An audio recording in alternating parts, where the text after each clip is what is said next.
घटना चक्र के विशेष कार्यक्रम में आपका स्वागत है। सबसे पहले आज का एजेंडा।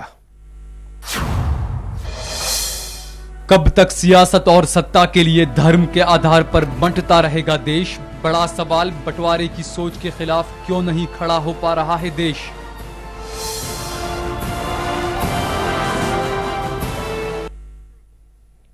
विशेष कार्यक्रम में हम चर्चा करेंगे कि जो बांटने की सियासत है, बांटने की सोच है, उस पे उसके खिलाफ मुहिम क्यों नहीं शुरू हो रहा है और क्यों नहीं, कौन करेगा?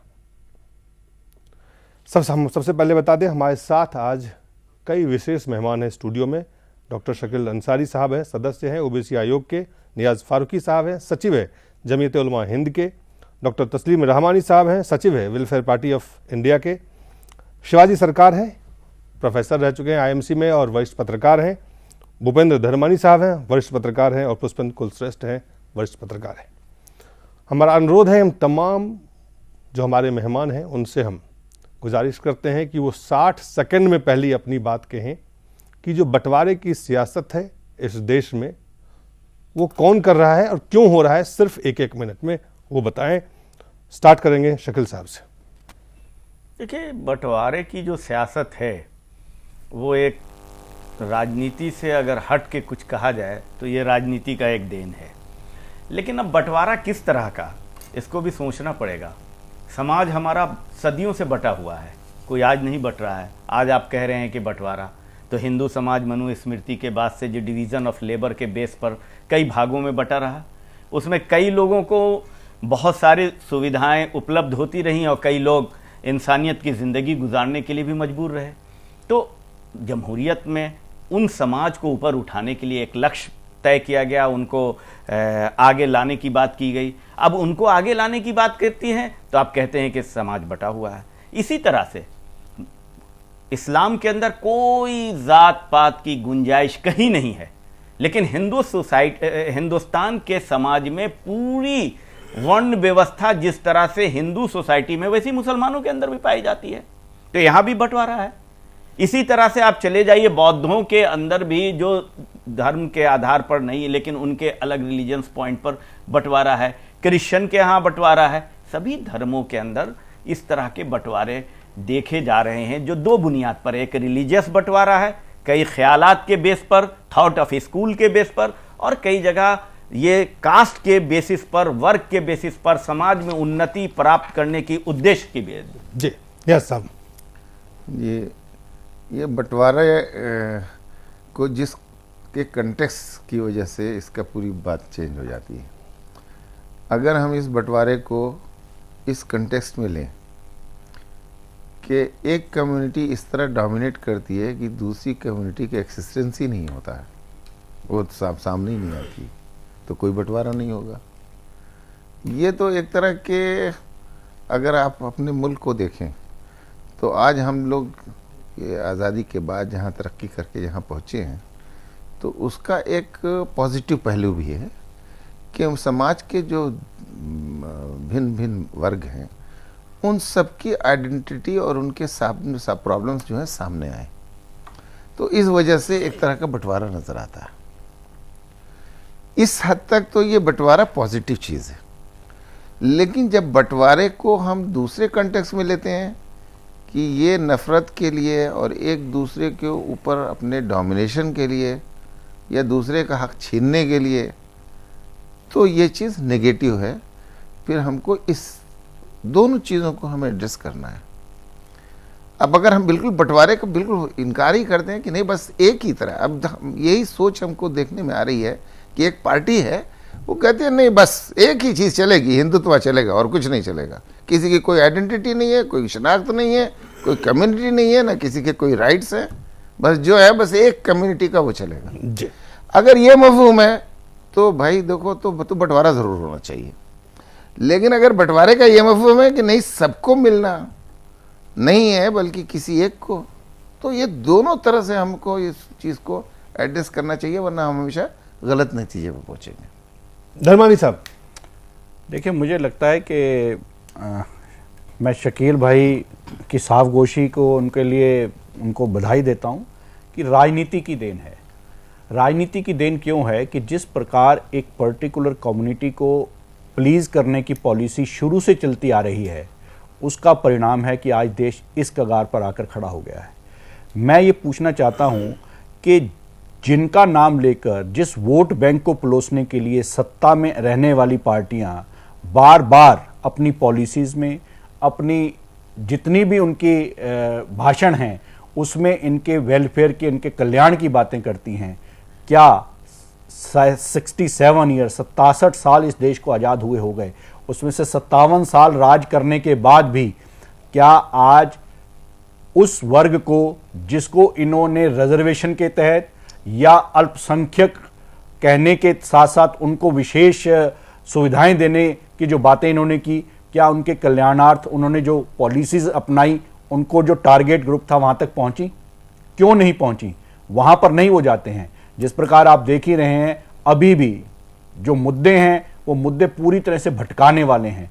आम जनता को क्या मिलना चाहिए, आम जनता से उनका क्या सरोकार है, ये आपको आज के पिछले जो 10-15 दिन के जो बयानात हैं अलग अलग पार्टियों के, उससे देखने को मिल जाता है। जो आम आदमी है आपके पास फिर से आएंगे। मुझे ये लगता है 60 सेकंड, मुझे ये एक मिनट में अपनी बात खत्म कर रहा हूं। मुझे ये लगता है कि अगर आप इसको बारीकी से देखें तो अल्पसंख्यक वर्ग जो है, ये जो एक नॉमिक्लेचर है, ये इस देश से समाप्त होना ही चाहिए, तब ये बंटवारे की बात खत्म होगी। प्रोफेसर शिवाजी सरकार। देखिए, जैसे शकील साहब ने कहा कि राजनीति की देन है, बिल्कुल सही बात है। और राजनीति की देन आज से नहीं है, अंग्रेज़ों के ज़माने से ये बंटवारे की राजनीति जानबूझकर की गई, जिससे कि जो भारत की जनता है वो कभी एक साथ बैठकर खड़ा ना हो। और उसके बाद जो हुकूमतें आई, उनको भी लगा कि वोट बटोरने का बड़ा अच्छा तरीका है, समाज को बांटते रहो, लोगों को बांटते रहो, धर्म के नाम पे बांटते रहो, जाति के नाम पे बांटते रहो और वोट बटोरते रहो। और आज तो ये आलम हो गया है कि एक एक जाति की एक एक पार्टियां हो गई है। वो कहती है हमें जाति के नाम पर वोट दो, हमें धर्म के नाम पर वोट दो। और सिर्फ ये नहीं है कि उत्तर भारत में है, अगर आप केरल में चले जाएं तो वहाँ क्रिश्चियनों के बीच में भी जो क्रिश्चियन पार्टीज है, अलग अलग समुदाय के अलग अलग क्रिश्चियन पार्टीज है और उनका अलग अलग वर्चस्व है और अलग अलग तरह के वोट बैंक है। तो ये जो एक पूरी राजनीतिकरण में हमने जो पूरे बंटवारे का एक जो काम किया है, उसको हम समाज को बांटने का ही ज़्यादा काम किया है, जबकि संविधान में सबको जोड़ने की बात कही गई है और राजनीति में हम बांटने की बात करते हैं। तो हमें ये सोचने की ज़रूरत है कि ये जो हम बंटवारा कर रहे हैं, और जो कभी हम कहते हैं ये अल्पसंख्यक है, कभी कहते हैं लिंग्विस्टिक माइनॉरिटीज़ हैं, तो इस तरह के जो सामान्य बहुत तरह के हम बंटवारे करते चले जाते हैं, तो वो राजनीति के हित में हो सकता है, कुछ राजनीतिज्ञ के हित में हो सकता है, पर क्या वो देश के हित में है या नहीं, ये सबसे बड़ा सवाल है जिस पर हमें सोचना चाहिए। और हमें ये सोचने की ज़रूरत है कि इस बंटवारे को हम कैसे ख़त्म करें। क्या सही में कोई अल्पसंख्यक है यहाँ? जी पुष्पेंद्र। देखिए, जहाँ तक आप इस बंटवारे की बात कर रहे हैं और मेरी जहाँ तक समझ में आता है कि सन 1947 से हमारी जनरेशन इसको देख रही है।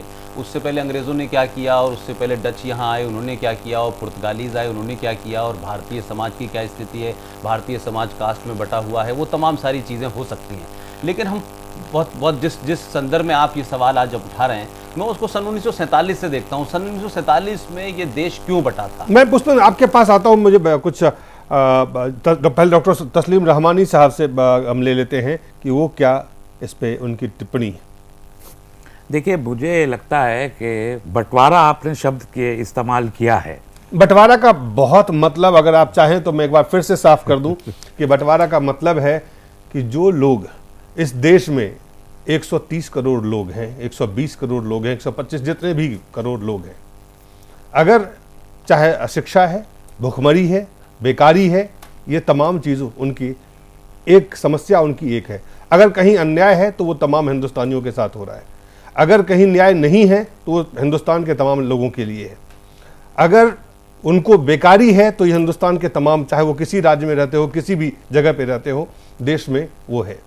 तो अगर समस्या एक है तो समाधान अलग अलग नहीं हो सकते, और उसको बांट करके, चाहे वो अंग्रेज बांट गए, फिर कांग्रेस बांट गई, फिर और पार्टियां बांट गई, जितने भी पार्टियां ने बांटी, वो बांट करके वो चापने, उनको वोट तो मिलता है, लेकिन लोग उस चीज की लड़ाई नहीं लड़ पाते हैं। वो हिंदू बन जाते हैं, वो मुसलमान बन जाते हैं, वो सिख बन जाते हैं, वो ईसाई बन जाते हैं, वो अपर कास्ट बन जाते हैं, वो पिछड़े बन जाते हैं, क्योंकि वो बांट करके उस लड़ाई को आगे नहीं बढ़ने देना चाहते हैं सियासतदान। मेरा मतलब बहुत साफ है बंटवारे से।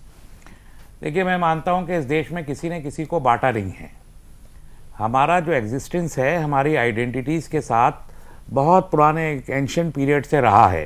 पीसफुल को एग्जिस्टेंस की पॉलिसी पर यह देश बगैर पीसफुल को एग्जिस्टेंस का नाम लिए असलन चलता रहा है, इसमें कोई दो राय, कोई शक नहीं। पूरी तारीख बड़ी लंबी, सैकड़ों साल की हमारी तारीख है कि यही सारे दलित, यही पसमानदा, यही बैकवर्ड क्लासेस, यही मुसलमान, यही हिंदू, सब के सब रह रहे थे आराम से, कोई मसला नहीं था। डॉक्टर साहब के बाद मैं माफी चाहते हुए ये कहता हूं सिर्फ मेरा एक 1947 में जब आजादी मिली और जब संविधान हमने अडॉप्ट किया, संविधान बनाया जिसको भारत के लोगों ने स्वीकार किया, तो उसमें एक नए आधुनिक भारत के निर्माण की एक सपना था कि उसको बनाना है।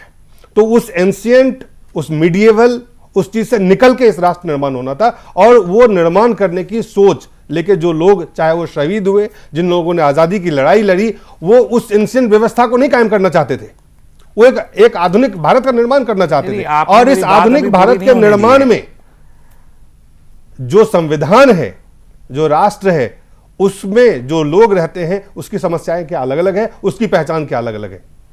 मैं आगे वहीं आ रहा था जी कि हम तो पीसफुल कोएग्जिस्टेंस में बिलीव करने वाले लोग हैं, पूरे के पूरे देश के लोग। मैं किसी एक तबके की बात नहीं कर रहा। हम अपनी आइडेंटिटीज को कायम रखते हुए, उन पर अमल करते हुए एक पूरे भारत की कल्पना हम सारे भारतीय अपने मन में रखते हैं और अमल में वो मौजूद है। प्रॉब्लम जब उस वक्त पैदा होती है जब हमारे सत्ता के लोभी राजनीतिक दल ये सोचते हैं कि इनके इमोशंस को, religious and caste wise emotions को, इनको ऊपर करके और इनको वोट बैंक बना दिया जाए। तब फिर जो कॉमन समस्या हमारी होती है, वो कॉमन समस्या सबके पीछे चली जाती है, या पीछे भेज दी जाती है, और तब फिर वो रिलीजियस और कास्ट की और ओबीसी की वो सारी की सारी सामने आके खड़ी हो जाती हैं। और इसका आगाज 1947 में नहीं, 1946 में ही हो गया था। बल्कि कैबिनेट मिशन को भी अगर आप स्टडी कर लें और साइमन कमीशन को भी पूरा स्टडी कर लें, तो आपको मालूम हो जाएगा कि आज की उस राजनीति का आगाज उस जमाने में हो गया था। वो जहरीली फसल तब बोई गई थी जिसे आज हम अब तक काट रहे हैं। जी, एक छोटा सा ब्रेक लेते हैं, ब्रेक के बाद जल्द वापस लौटते हैं।